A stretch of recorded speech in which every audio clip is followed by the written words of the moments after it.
날인 줄 믿습니다. 아멘. 날마다 특별한 새벽 두 번째 파트의 13번째 말씀입니다. 오늘 말씀의 제목은 하나님의 저울에서 내 인생이 함량 미달로 판정되지 않도록, 이런 제목으로 말씀 전하도록 하겠습니다. 하나님의 저울 위에서 내 인생이 함량 미달이 되지 않도록, 이런 제목으로 말씀 전하겠습니다. 요즘 사람들에게 몸무게, 체중은 굉장히 민감한 개인정보에 해당이 되어집니다. 다른 사람들이 보고 있는 가운데 저울에 올라갈 수 있는 사람 거의 없지요. 근데 오늘 본문은 하나님의 저울 위에 올라갔던 한 왕에 대한 이야기입니다. 하나님은 어느 날 바벨론 대제국의 벨사살 왕, 그의 인생을 하나님의 저울에 달아보셨습니다. 그리고 손가락 하나 나타나서 왕궁의 벽에 그의 인생에 대한 평가를 이렇게 기록하시지요. 메네 메네 데겔 우바르신. 이 장면은 매우 기이하고 두려운 장면이었습니다. 그래서 벨사살 왕이 무릎이 서로 부딪힐 정도로 떨면서 공포에 휩싸였다, 그렇게 본문이 말을 하지요. 벨사살 왕은 그 글씨의 의미를 알고 싶었습니다. 그래서 온 나라의 박사들과 술사들을 다 불러서 벽에 쓰여진 글씨를 해석하라고 명령을 하는데 아무도 그 글자를 해석해내지를 못합니다. 마침내 벨사살 왕이 다니엘을 부르지요. 그리고 그 벽에 글씨를 보여주고 해석하라고 명령을 합니다. 그래서 다니엘이 하나님이 주신 지혜를 가지고 왕궁벽에 쓰여진 그 글씨를 해석하기 시작을 합니다. 그 해석이 이렇습니다. 26절에는 메네라는 글자를 먼저 해석합니다. 그 글을 해석하건대 메네라는 글자는 하나님이 이미 왕의 나라의 시대를 세워서 그것으로 끝나게 하셨다 함이요. 하나님이 왕의 시대를 계산하셨는데 이제 끝났다고. 하나님이 정하신 시간이 있는데 계산해 보니까 왕의 시대는 이제 끝났다고, 그렇게 해석하지요. 27절에서는 데겔이라는 글자를 해석합니다. 데겔은 왕을 저울에 달아보니 부족함이 보였다, 이런 뜻이라고 해석하지요. 28절에는 바르신이라는 글자를 해석하는데 이 말은 나누다, 이런 뜻이에요. 베레스는 왕의 나라가 나뉘어서 메대와 바사 사람에게 준바되었다 함이니이다. 왕의 나라가 나뉘어져서 메대와 바사 사람들에게 주어질 것입니다. 그리고 그 말씀 그대로 그날 밤에 다 이루어집니다. 바벨론 제국은 우리가 잘 아는 것처럼 메대와 바사 연합군에게 멸망당하고 벨사살 왕은 죽임을 당합니다. 그의 인생이 하나님의 저울 위에서 부족함이 드러났기 때문에 이런 일이 일어난 것이지요. 사람들의 눈에는 틀림없이 벨사살 왕의 인생은 성공한 인생으로 보였을 것입니다. 아버지 느부갓네살 왕의 뒤를 이어서 바벨론이라고 하는 대제국의 왕이 되었지요. 왕궁에 수많은 왕자들이 있었겠지만 그들을 다 제치고 그 대제국의 왕이 되었어요. 사람들의 눈으로 볼 때에는 모든 사람들이 부러워할 만한 성공을 이룬 사람이 틀림이 없습니다. 그러나 하나님이 보실 때는 함량미달의 인생이었다. 하나님의 저울에 달아보니까 턱없이 부족했다. 우리가 인생을 살아가면서 사람들이 볼 때 탁월한 인생을 사는 것도 매우 중요하지만 그것보다 훨씬 더 중요한 것은 하나님이 보실 때 어떤 인생을 사는가 하는 것입니다. 근데 이 사실을 우리가 잊고 살 때가 얼마나 많은지 모릅니다. 정말 그렇습니다. 사람들의 눈은 지나치게 의식하지요. 근데 하나님의 눈은 좀처럼 의식하지 않습니다.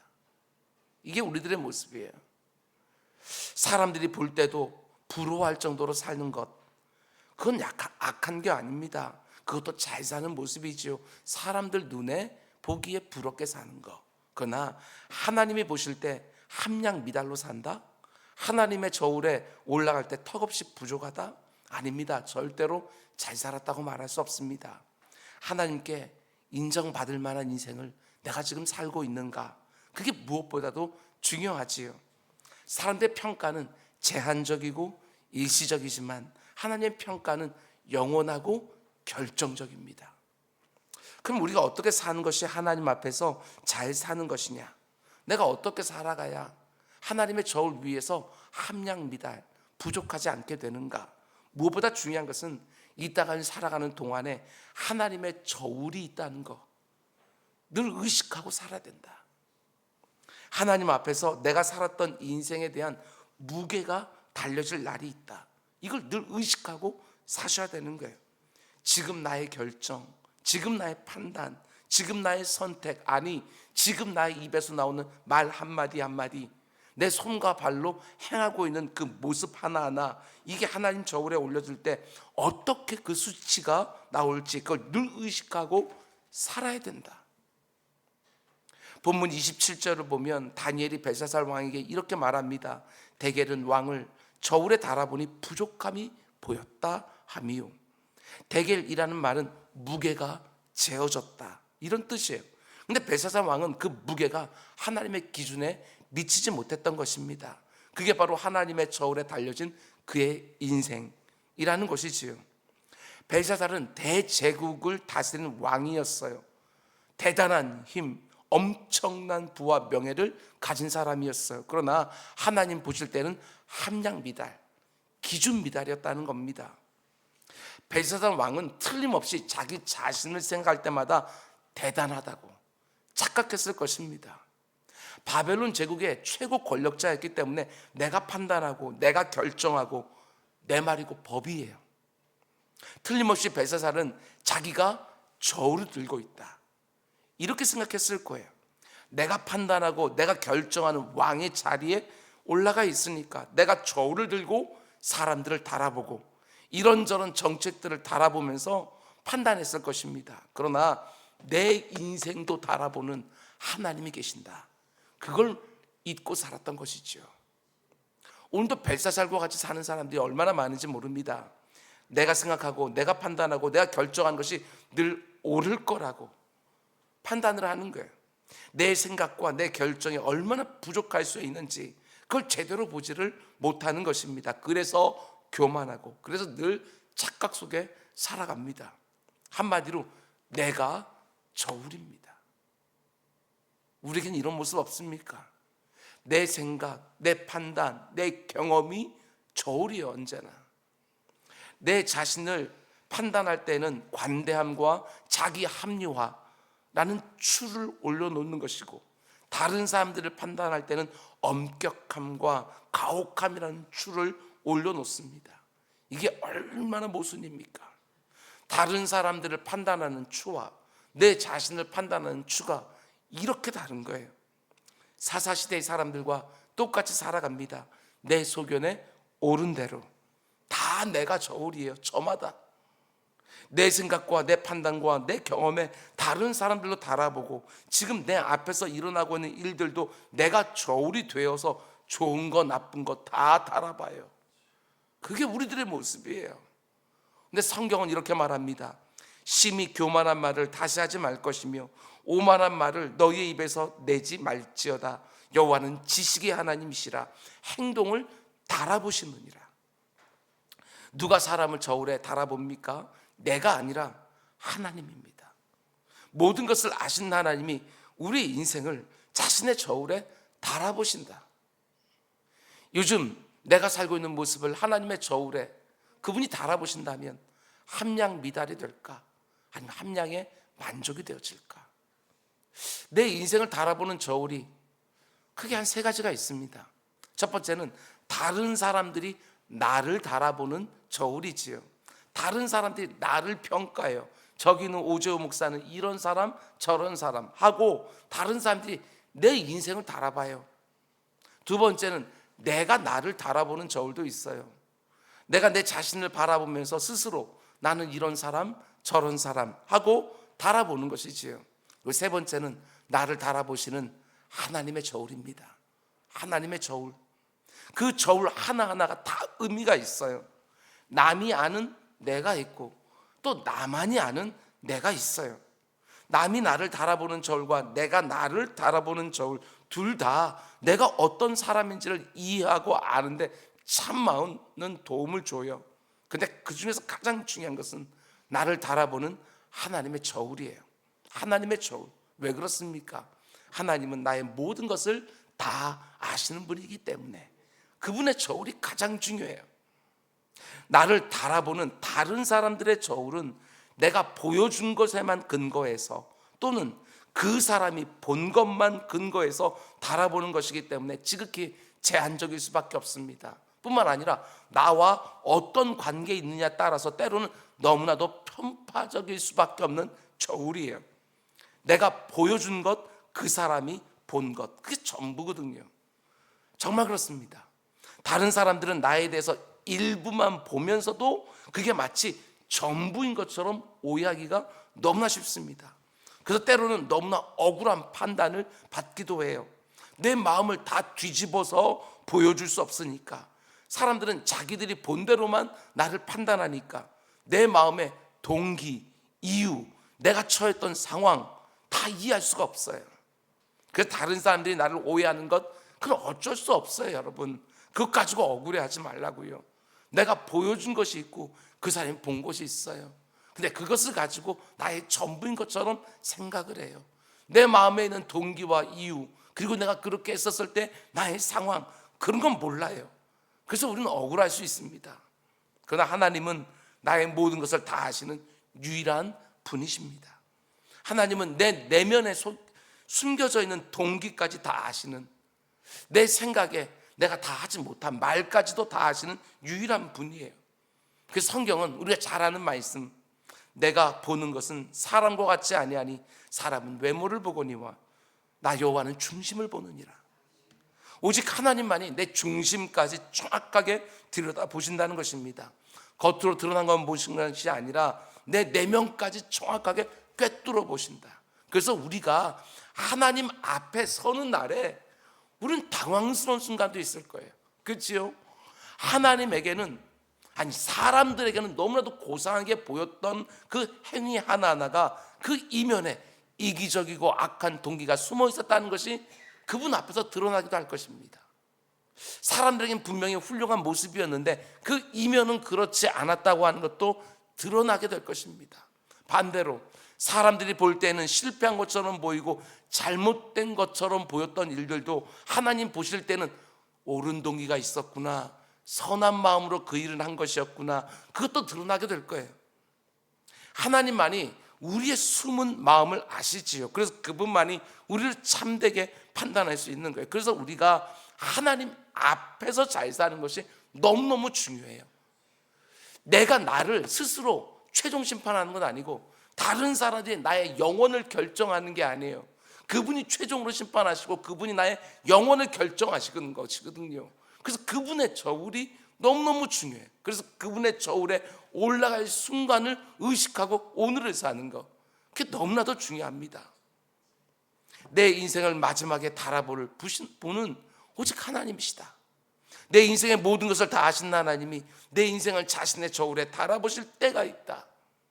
그때 지금 내 선택, 지금 내 결정, 지금 내 판단, 지금 내 입에서 나오는 말 한마디 한마디 어떻게 평가받을까? 두렵고 떨리는 마음으로 늘 내 자신을 스스로 점검하며 사셔야 돼요. 그게 잘 사는 거예요. 그걸 의식하고 사는 게 진짜 지혜롭게 사는 거예요. 사실 우리가 살아가는 이 사회를 보면 함량 미달의 제품들이 얼마나 많습니까? 지금도 무게를 속여서 장사하는 상인들이 있습니다. 음식점에서는 1인분의 고기의 양이 함량 미달인 경우도 있고, 아직도 짝퉁이라고 불리는 제품들이 여기저기서 진품처럼 유통되기도 해요. 다 함량 미달의 상품들이에요. 근데 너무나 두려운 것은 사람들도 마찬가지다. 사람들도 마찬가지다. 종종 그 자리에 전혀 어울리지 않는 것 같은 사람들이 그 자리를 차지하고 있는 것도 보게 되어져요. 명백한 함량 미달이지요. 인사청문회 같은 것을 보게 되었으면 실망스러울 때가 너무 많지 않습니까? 한 사람의 인생을 사람들의 보편적인 기준, 하나님의 그 엄정한 저울이 아니라 사람들이 생각하는 보편적인 기준으로 보아도 함량 미달일 때가 얼마나 많은지, 저 사람 참 묵직하게 인생 살았구나, 이렇게 말할 수 있는 사람들이 그리 많지 않습니다. 돈을 따라서, 권력을 따라서, 이익과 편리를 따라서 늘 기회만 엿보면서 너무나 가볍게 살아가는 사람들도 너무나도 많아요. 사람들의 보편적인 기준이라는 저울 위에 올라가도 그 가운데 함량 미달할 때가 너무나 많아요. 저 같은 목사를 포함해서 오늘날 목회자들은 어떨까? 저는 이런 묵상도 해보았어요. 하나님의 저울 위에서 어떤 판단을 받을까? 생각만 해도 두렵습니다. 매네매네 되게 우바르신, 내가 너의 목회를 달아보니 부족하고 부족해서 네 교회를 2개, 3개로 나눠야 되겠다, 이런 말씀 들으면 어떨까? 이 땅을 살아가는 우리 그리스도인들은 또 어떨 것 같습니까? 가만 보면 우리가 너무 잘 아는 것처럼 이 세상이 달아보는 저울에도 우리가 함량 미달할 때가 너무 많아요. 이 세상 사람이 달아보는 저울에도, 내 스스로 달아보는 저울에도 함량 미달할 때가 너무너무 많은 게 나 같은 것이 무슨 그리스도인이라고. 아니, 하나님이 오늘날의 그리스도인들 달아보실 땐 또 어떨까? 너무 두렵죠. 아니, 오늘 하나님이 내 모습을 달아본다면 어느 정도의 무게로 판단될까? 저는 이게 너무 두렵습니다.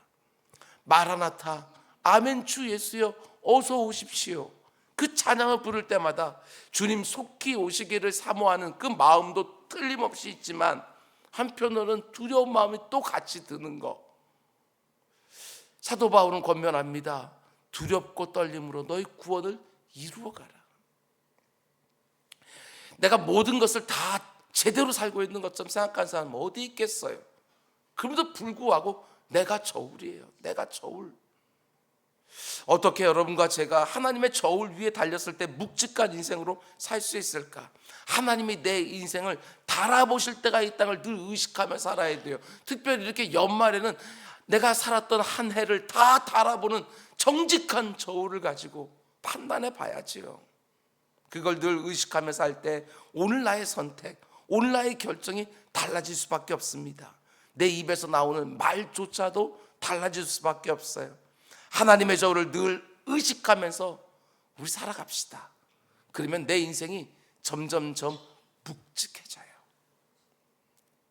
여러분, 그러면 벨사살 왕이 하나님의 저울에서 함량 미달로 판단된 이유가 무엇이었겠습니까? 여러 가지로 말할 수 있겠지만 그 이유를 오늘 본문에서 이렇게 말합니다. 22절 말씀 보십시오. 다니엘의 판단이에요. 벨사살이여, 왕은 그의 아들이 되어서 이것을 다 알고도 아직도 마음을 낮추지 아니하고. 왜 벨사살 왕이 하나님 앞에서 함량 미달로 측정되었을까? 저는 이 말이요 참 무섭다고 생각을 했는데 다니엘은 이렇게 말합니다.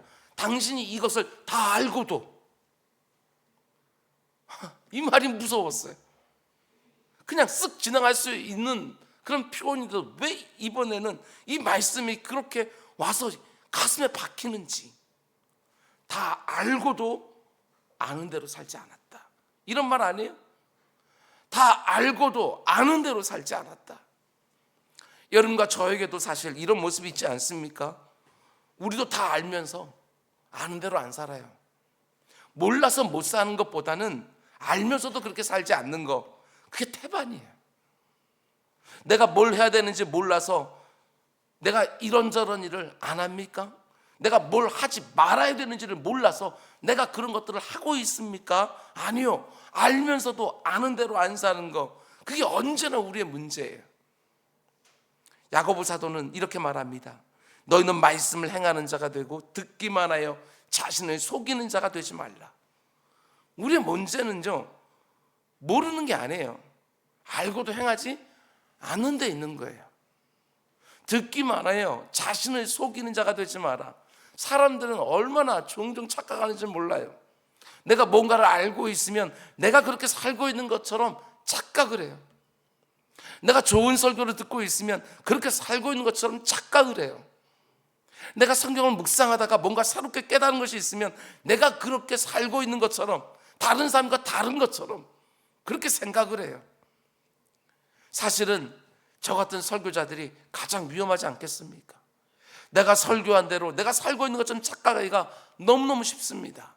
사랑에 대해 설교하고 있으면 마치 내가 그렇게 사랑하고 있으면서 사는 것처럼, 용서에 대해 설교하면 마치 내가 그렇게 용서하면서 살고 있는 것처럼 착각하기가 너무너무 쉬운 것이죠. 아닙니다. 하나님의 저울에 올라가면 다 함량 미달이고 아는 만큼 제대로 살지 못하기 때문에 더 알았다는 것이 더 판단의 근거가 얼마든지 될 수 있는 거예요.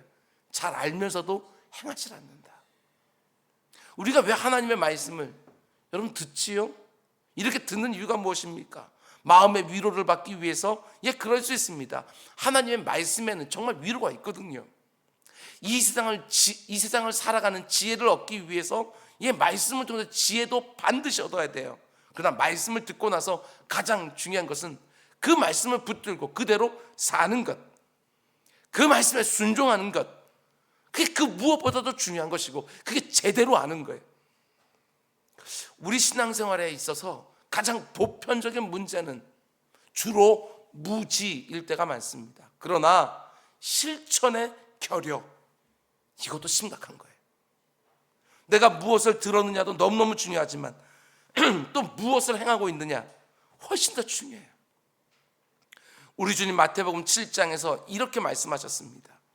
그러므로 누구든지 나의 이 말을 듣고 행하는 자는 그 집을 반석 위에 지은 지혜로운 사람 같으리니, 그러나 나의 이 말을 듣고 행하지 아니하는 자는 그 집을 모래 위에 지은 어리석음 같으니. 이게 마태복음 7장 마지막에 있다는 것을 여러분 잘 기억해 두셔야 돼요. 마태복음 5장, 6장, 7장이 무엇입니까? 예수님의 산상수훈, 그 보석 같은 말씀이 다 선포된 다음에 맨 마지막에 내 말을 듣고 지키는 자가 지혜로운 자이고, 내 말을 들었어도 행하지 않는 자는 너무나도 어리석은 사람이라고 이 말을 하는 거예요. 너희들이 산상수훈의 말씀을 아무리 제대로 들었으면 뭐하냐? 이 말씀대로 살아야지. 이 말씀이 네 인생에서 역사하는 것이지. 즉 그 말을 하고 있는 거예요. 지혜로운 인생과 어리석은 인생의 차이는요, 아무리 똑같이 들어도 순종의 차이에서 판가름이 나요. 순종의 차이에서. 우리는 지금 이 시간에도요, 모든 분들이 똑같은 말씀을 듣고 있어요. 여기까지 차이가 하나도 없어요. 그런데 지혜로운 인생과 어리석은 인생은 어디에서 판가름이 납니까? 교회 문을 열고 여러분의 일상으로 돌아갔을 때, 거기서 판단이 나는 거예요. 오늘 본문의 벨사살 왕의 문제도 똑같아요. 얼마나 좋은 학문을 배웠겠어요. 얼마나 이런저런 윤리의 덕목들을 배웠겠냐고요. 그런데 왕이요, 다 알고도 왕이 아는 대로 살지 않았습니다. 지금 그 말을 하는 거예요. 그러다 보니 하나님의 저울 위에서 함량미달로 판단나고 만 것이지요. 그래서 결국 하나님의 처분이 무엇입니까? 이렇게 말합니다. 우 바르신. 여기서 우라는 것은 그리고라는 접속사예요. 그리고 둘로 나뉘어졌다. 이게 하나님의 처분이었어요. 28장에서 다니엘은 이렇게 말합니다. 베레스는 왕의 나라가 나뉘어져서 메대와 바사 사람에게 준바되었다 함이니이다. 하나님이 벨사살을 자신의 저울에 달아보니까 함량미달로 판정이 됐습니다. 그래서 그의 시대가 끝나요. 그의 나라가 끝이 납니다. 그날 밤에 벨사살이 죽고 그 어마어마한 바벨론 제국이 메대와 바사 연합군에 의해서 두 개로 쪼개져요. 벨사살은 자기 인생에 대해서 하나님의 심판이 있다는 것은 몰랐습니다. 그는 자기가 심판자인 줄 알았습니다. 내 인생을 내 마음대로 살아도 되는 줄 알았던 것이지요. 내가 왕이니까 내가 판단하고 내가 결정해서 내 마음대로 다스려도 되는 줄 알았던 것이지요. 너무너무 교만했던 거예요. 오늘날도 벨사살과 같은 사람들이 얼마나 많은지 모릅니다. 너무나 많은 사람들이 하나님의 저울이 있다는 것을 전혀 모르고 살아갑니다. 제 멋대로 살아도 되는 줄 알아요. 그냥 내가 원하는 대로, 내 감정이 움직이는 대로, 내가 옳다고 생각하는 대로 마음껏 살아도 되는 줄 아는 것이지요. 아니, 오히려 이 세상은 그렇게 사는 것이 잘 사는 거라고 말을 해요. 아닙니다. 그렇게 하면 큰 문제가 생기게 되어져 있어요. 성경은 말합니다. 한 번 죽는 것은 사람에게 정해진 것이요, 그 후에는 심판이 있으리라. 하나님은 모든 행위와 모든 은밀한 일을 선악간에 심판하시느니라. 죽음이 끝이 아니라는 것입니다. 그 후에 심판이 있다. 하나님의 저울 위에 올라가서 내가 살았던 인생을 판단받는 순간이 반드시 온다. 여러분, 사람들마다 나름대로 사는 방법이 있지 않습니까? 사람들마다 살아가는 수많은 삶의 방식들이 있어요. 자기 소견에 옳은 기준들이 저마다 다 있어요. 그러나 모든 사람들은 결국 한 자리에서 만나요. 다 저마다 자기가 원하는 좋은 대로 그 길을 따라가지만 모두가 다 한 자리에서 만나요. 그게 어디입니까? 바로 죽음이라는 자리예요. 하나님의 심판대라고 하는 자리에서 모든 인생이 다 만나게 되어지는 거예요.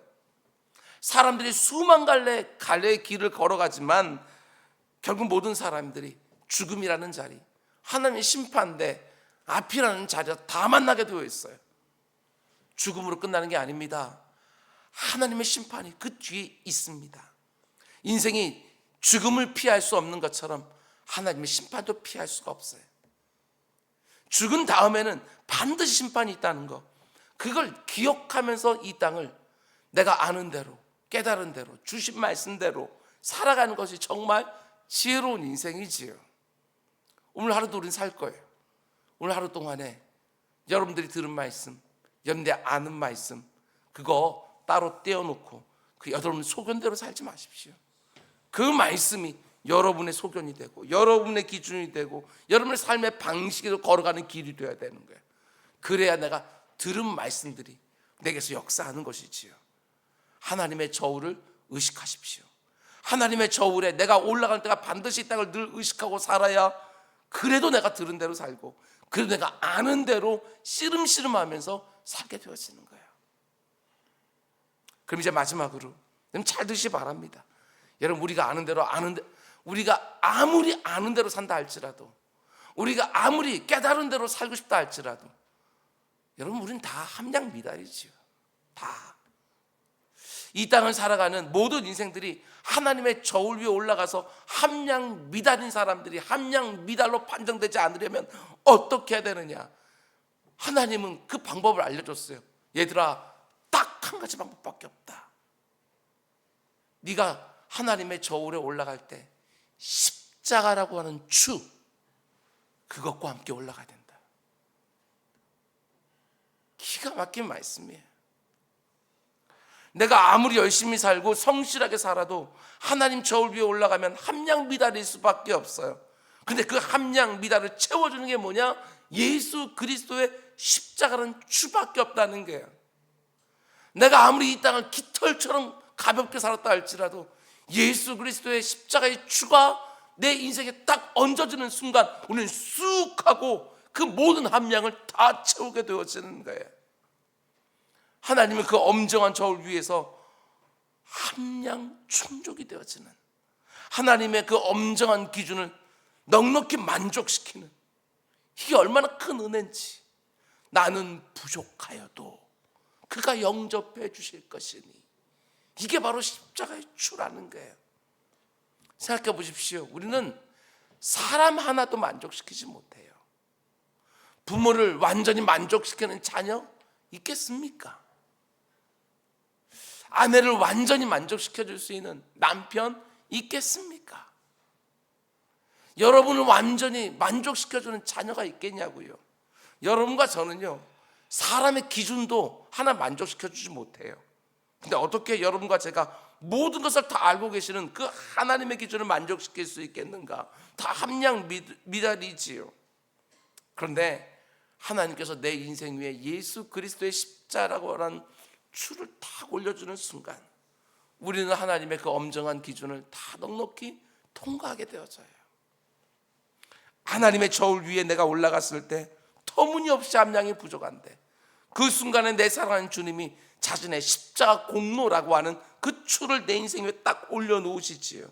그때 우리의 저울의 눈금이요, 이렇게 모자랐다가 확 하고 저 끝까지 완벽히 하나님의 기준을 만족시키는 끝까지 확 하고 옮겨지는 거, 이게 바로 우리의 신앙생활이에요. 얼마나 감격스러운지 모르겠어요. 하나님의 아들이 성탄의 구주로 이 땅에 오셔서 그분이 하나님의 의를 온전히 이루어 주셨습니다.